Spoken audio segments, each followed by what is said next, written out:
Tuloy na po natin ang kwento ng dating boss na naging hunter. Pagkatapos nga ng friendly match ni Griffin at ni Baphomet ay tila nabitin pa si Baphomet sa kanilang laban. Nakaramdam ng matinding aura si Griffin at parang isang demon ang dadakma sa kanya. Bigla siyang sumipa sa kanyang likuran at tinamaan si Baphomet. Hindi rin alam ni Song-on kung ano ang biglaang nangyari. Kahit si Griffin ay nabigla din sa ginawa niya. Tumilapon si Baphomet palabas sa bintana at bumagsak sa isang swimming pool. Nagulat ang mga naliligo doon pero may isang babaeng nakapansin sa nangyari. Sa kasamaang palad ay hindi marunong lumangoy si Baphomet kaya nagpanik siya. Hindi siya makahinga at unti-unting nawawala ang kanyang malay. May isang magandang babae ang unti-unting lumalapit sa kanya para iligtas siya. Isang blonde na babae na may kulay asul na mga mata.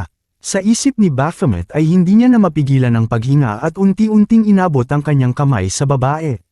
Bigla niyang sinabunutan ito sa buhok.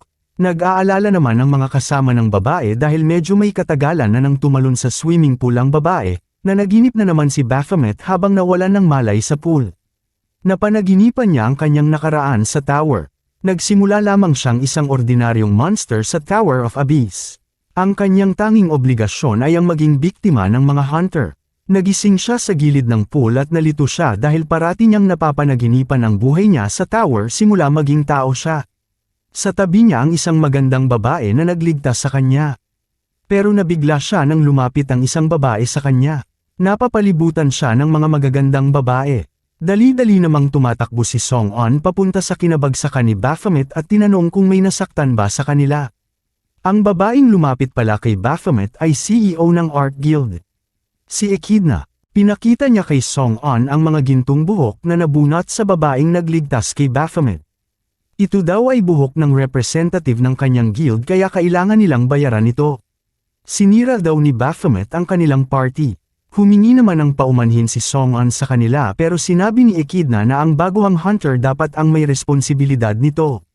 Kailangan niyang bayaran ng 1,000,000 bawat hibla na nabunot niya sa babae. Nagalit si Baphomet at sinabi na wala siyang pakialam. Wala siyang pakialam kung sinong hunter pa ang nagmamay-ari ng buhok. Sinabi ng mga taga-Art Guild na mukhang hindi nga niya kilala kung sino ang sinabunutan niya. Siya si Valkyrie, isang S-rank at pinakasikat na hunter dahil siya din ay ang #1 commercial model. Sinabi ni Echidna na mukhang bago pa nga lang talaga ang hunter na ito at wala pang alam sa mundo ng mga hunter. Ipapaliwanag niya ng mas simple. Kailangan niyang pagbayaran ang ginawa niya kay Valkyrie at kung hindi niya ito kayang bayaran ng pera ay gamitin niya ang kanyang katawan pambayad. Naalala na naman ni Baphomet ang trauma na ibinigay ng doktor sa kanya kung saan nagtrabaho siya sa minahan para bayaran ang utang niya. Nagalit naman si Baphomet at ipinasa ang sisi kay Song-on. Itinuro niya din si Griffin na siyang sumipa sa kanya. Nagulat ang lahat nang makita si Griffin doon. Kinumpirma ni Echidna kay Griffin kung totoo ba ang sinabi ng baguhang hunter. Pinatunayan din ito ng mga kasamahan ni Song-on. Hindi pa rin nagpaawat si Echidna at sinabi na sisingilin pa rin nila ang baguhang hunter. Pero biglang anako ni Song-on ang responsibilidad at sinabing ang Central Hunter Management na ang magbabayad ng kompensasyon, inalok nila ang isang exclusive rights para sa isang tower. Nagulat naman si Echidna nang marinig ito, ibig sabihin nito ay kung sino man ang guild na may rights sa isang tower, ay siya lamang ang makikinabang sa lahat na resources na makukuha dito. Kung ikaw ay taga-ibang guild at ikaw ang nakaklear ng tower, kailangan mong ibigay ang lahat na nakuha mo sa nagmamay-ari sa rights ng tower, sinabi ni Song-on na 1 taon ang ibibigay niya sa Art Guild. Nag-isip muna si Echidna pero napag-isipan niya na maganda ang alok ni Song-on kaya tinanggap na niya ito agad. Ikinatuwa naman ito ni Song-on. Nagising na nga ang hunter na si Valkyrie at niyaya na itong pumasok ng mga kasamahan. Habang papaalis ay tumingin ito kay Cha Min-woo at commendat ito sa kanya. Hindi maintindihan ni Cha Min-woo kung ano ang ibig sabihin noon. Humingi din si Song-on ng pasensya sa kay Griffin at Cha Min-woo dahil hinayaan daw nila itong mangyari. Wala namang masabi ang dalawa, habang naglalakad si Min-woo ay nag-iisip ito. Iniisip niya kung bakit kinindatan siya ng blonde na babae.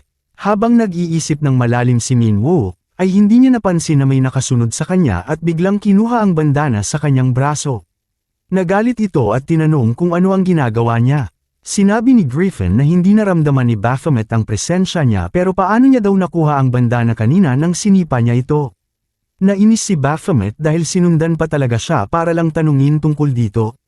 Sinabi ni Baphomet na dahil masyado daw malaki ang mga galaw ni Griffin na parang iniimbita ang mga kalaban na kunin ang bandana sa kanyang braso kaya niya nagawa ito sa tamang timing. Pero sinagot siya ni Griffin na mga eksperyensyadong hunter lang ang makakapansin nito at hindi dapat makita ng katulad niyang baguhang hunter. Tinanong ni Griffin si Baphomet kung sino ba talaga siya. Hindi ito sinagot ni Baphomet pero sa halip ay tinanong niya pabalik si Griffin. Bakit daw sobrang galit nito sa kanya? Kanina sa friendly match ay pinili daw siya ni Griffin dahil sa kanyang emosyon at galit. Sinabi ni Griffin na ginawa niya lang ito para may pagbantunan ng galit. Pero nabigla si Griffin sa sinabi ni Baphomet. Alam daw niya kung ano ang tunay na nararamdaman ni Griffin. Galit ito sa pangalang Baphomet dahil ito ang pumatay sa kanyang kapatid na siya dapat ang gagawa. Ang tunay na galit niya ay nakatuon sa kanyang kapatid. Itinoon niya lang ito kay Cha Min-woo na siyang humiram sa pangalang Baphomet para may dahilan siyang magwala. Pero biglang binago ni Griffin ang pinag-uusapan. Ang naramdaman niyang aura na galing kay Cha Min-woo ay kakaiba. Ito ang aura na mararamdaman lang galing sa mga pinakamalalakas na monster sa loob ng tower. Parang isang halimaw si Cha Min-woo na nakatago sa balat ng tao. Tumawa lang ng malakas si Baphomet. Interesanteng laruan daw si Griffin. Kagaya ng kapatid niya, sabihin na lang daw nila na isa siyang monster. Tinanong niya si Griffin kung ano daw gagawin niya kung totoo ito. Sinabi ni Griffin na papatayin niya kaagad si Baphomet kung totoo ito. Ganoon din daw ang gagawin niya kay Griffin bilang isang monster kung siya ay isang monster nga. Hihintayin daw ni Baphomet ang araw na malalaman ni Griffin ang kanyang tunay na pagkatao. At sa araw na yon ay sana lumakas si Griffin at maaliw siya nito. Dahil kung hindi ay mamatay lang ito sa mga kamay niya. Pagkatapos ng orientation sa Jeju Island ay agad nang bumalik sa syudad si Cha Min-woo at isang umaga ay niyaya siyang sumama ni Song-on. Tinanong niya si Song-on kung saan sila pupunta. Sinabi ni Song-on sa kanya na hindi daw niya pwedeng gawing tirahan ang Sana kaya maghahanap sila ng matitirhan niya. Pinakita ni Song-on sa kanya ang isang lumang bahay at marami na itong sira. Sa isip niya ay siguradong magagalit si Cha Min-woo at ito ang gusto niya para asarin ito. Pero nabigla siya sa reaksyon ni Cha Min-woo. Nagustuhan niya ito dahil malawak. Walang problema din daw ang mga damo dahil madali lang malinis ito. Gaganda daw ito kapag naayos ng kaunti.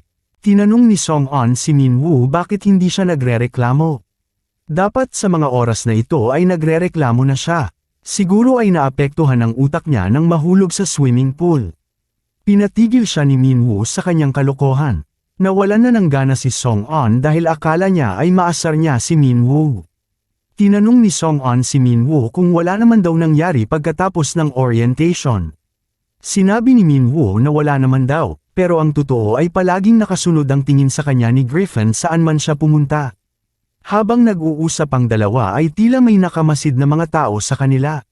Sinabi ng mga nakamasid na isang binatang lalaki ang dumating at mapapakinabangan daw nila ito kaya gagawin daw nila ito ng tama. Napansin ni Min-woo na parang may nakatingin sa kanila. Sinabi ni Song-on na walang ibang tao dito kaya baka guni-guni lang niya. Huwag na daw silang magsayang pa ng oras at simulan na nila ang briefing. Ibibigay na ni Song-on kay Min-woo ang una niyang misyon. Ayaw niya pa sana munang bigyan ng misyon si Min-woo dahil kakatapos lang nito ng orientation niya pero walang ibang pwedeng gumawa nito kundi siya lang dahil siya ay baguhang hunter. May isang mentor na nakatokang gabayan ang 4 baguhang mga hunter. Kailangan makapasok ni Min-woo sa grupong ito at ang kanyang oobserbahan ay walang iba kung hindi ang mentor na isang B-rank. Naiinis na tinanong ni Min-woo kung bakit oobserbahan lang at hindi na lang patayin agad. Sinagot siya ni Song-on na kailangan nilang malaman kung sino ang nasa likod ng mga krimen na ginagawa ng mentor. May mga malalaking tao sa likod nito kaya walang silbi kapag pinutol lang nila ang mga galamay nito. Pwede naman daw siya ang hamuli sa mastermind ng mga krimen, sagot ni Min-woo. Pinagalitan siya ni Song-on dahil hindi siya nag-iisip. Kung ang tauhan ay isang B-rank, sigurado sila na mas malakas pa sa B-rank o A-rank ang mastermind. Sumunod na araw ay sinimulan na nga nila ang misyon at nakasama si Min-woo sa grupo ng mentor na target nila. Mabait na nagpakilala ang mentor. Ang kanyang codename ay Quitch. Isa daw siyang B-rank at dati ay freelance ang trabaho niya pero dahil sa gusto ng asawa niya na may establing hanap buhay sila, ay naging tuta na lang siya ng gobyerno. Napansin ng mentor na tila masama ang tingin ni Baphomet sa kanya kaya tinanong niya kung ano daw ang problema. Pero sinagot siya ni Baphomet na wala naman daw. Naalala ni Minwoo ang pinag-usapan nila ni Song-on. Kailangan na mahuli nila sa akto at pinakamahalaga sa lahat ay mahuli nila ito ng buhay. Kailangan niyang makipagkaibigan at maging malapit sa mentor. Sa isip ni Minwoo ay madali lang ito mahuli ng buhay. Kaya walang problema kahit putulan niya ito ng isang braso. Iniisip din niya kung paano siya magiging malapit sa mentor. Sisimulan ng mga baguhang hunters ang kanilang unang misyon sa isang D-rank na gate. Gagabayan sila ng instructor para matapos ito. Nagulat ang dalawang baguhan dahil F-rank lang sila pero D-rank agad ang ibinigay na mission. Sinabi ng mentor na ang lahat na F-rank hunter ay nagsisimula sa D-rank na gate. Nalaman na dapat nila ito sa orientation.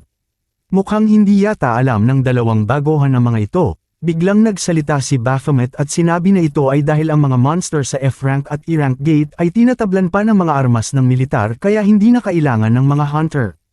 Namangha sila dahil kabisado ito ni Baphomet. Pero sa isip niya ay dahil ito kay Song-on na pinasalo sa kanya ang buong manual. Pinahanda na ng mentor ang kanilang mga sandata bago pumasok sa gate pero napansin niya na walang sandata si Baphomet. Sinabi ni Baphomet na kamao niya ang kanyang sandata. Bigla namang may bumangga sa likod niya at pinatabi siya. Nagtataka si Baphomet kung saan niya unang nakita ang mga kasamahan. Sa orientation, silang tatlo pala ang parating nagsasalita ng masama tungkol sa kanya. Hinayaan lang ito muna ni Baphomet at pumasok na sila sa gate. Nagsimula nang ang labanan ng mga baguhan ng mga monsters at habang ginagawa nila ito ay nag-oobserba lang ang mentor. Ang isang hunter na bumangga kay Baphomet ay may taglay na lakas. Pero ang kanyang galaw ay masyadong malawak at mabagal. Ang babae naman daw ay magaling umatake pero wala itong lakas para maka-damage sa mga monster. Ang isa naman ay may taglay na malalakas na spells pero hindi asintado.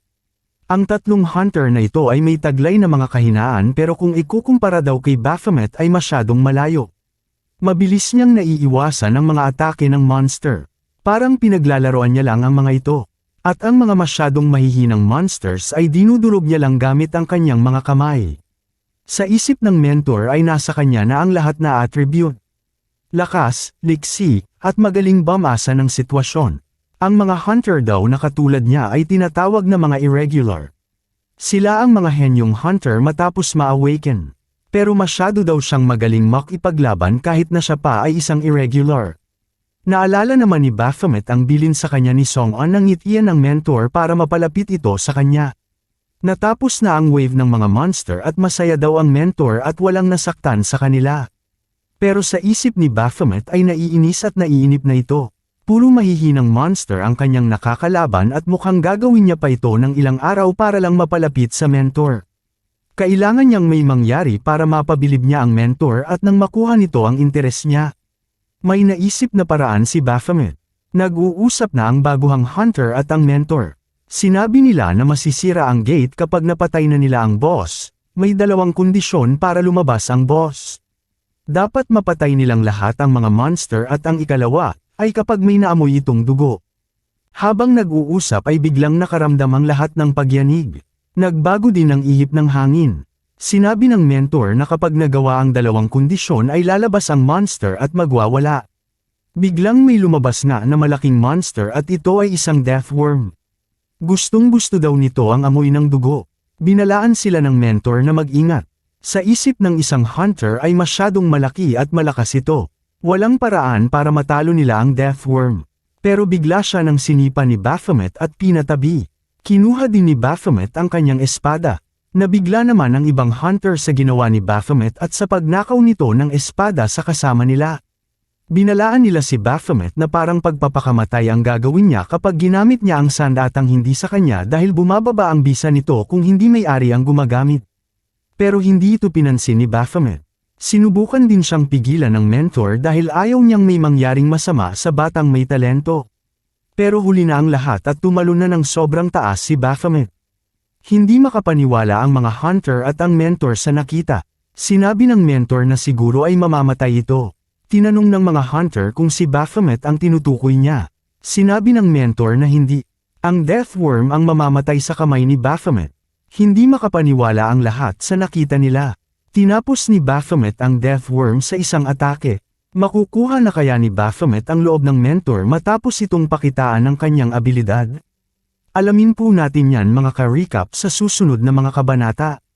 Maraming salamat po sa panunod.